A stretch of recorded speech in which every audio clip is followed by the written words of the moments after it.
आपको डर सताने लगा है। ये बताए बीजेपी कि क्या अति पिछड़ा का बेटा, मल्ला का बेटा को डिप्टी सीएम बनाना, क्या इनके पेट में इतना दर्द है? और वो अल्पसंख्यक भाई के लिए फिक्र हम करेंगे, आप फिक्र मत कीजिए। आपके पास भी शाहनवाज हुसैन है, उनके बारे में फिक्र करिए। देश में हमारे जो इतने भी अल्पसंख्यक भाई है उनके बारे में सोचिए, उसके बारे में फिक्र कीजिए। नफरत की राजनीति नहीं कीजिए। अभी सबसे पहला मेरा सवाल है भाजपा वाले से कि क्या आपको तकलीफ हो रहा है? एक मल्ला का बेटा, एक केवट का बेटा अगर राज्य में अगर सरकार बनाता है, डिप्टी चीफ मिनिस्टर बनता, तो आपको इतना दर्द क्यों हो रहा है भाई? आपको इतना परेशानी क्यों होता है? तो हमें तो पता है कि आपको दर्द और परेशानी इस बात का होता है कि एक गरीब पिछड़ा का बेटा कैसे राज्य में डिप्टी सीएम बन सकता है? कैसे हमने मंत्री बना तो आपने कैसे हमारे विधायक को खरीद लिया, हमको सरकार से बाहर कर दिया? पहले इस सवाल का जवाब दे।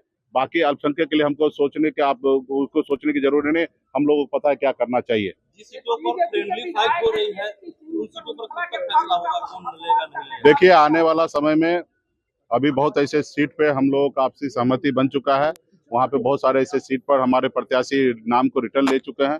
जैसे मेरा ही प्रत्याशी जो है बाबूबरी से बिंदु गुलाब यादव जी, वो नाम वापस ले लिए।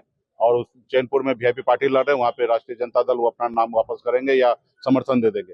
तो कुल मिला के हम लोगों का गठबंधन में सही है। 2-4 सीट है, आने वाले समय में उसको भी हम लोग दूर कर लेंगे। आज प्रधानमंत्री नरेंद्र मोदी कर्पूरी ग्राम जा रहे हैं समस्तीपुर, क्या दलित वोट बैंक पे भूमिका साधने का? देखिए, मोदी जी बिहार आते हैं, बिहार एक ही मकसद होता है उनका, बिहारी को गुमराह करना, बिहारी को गुमराह करके कैसे वोट ले लेना।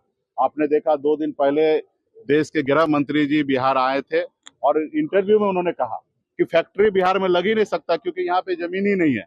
आप बताइए, आपको जो आप लोग ऐसे बिहार के बिहारी होने के नाते और आप मीडिया के साथी हैं, आपको बिहार में जमीन नजर नहीं आ रहा है?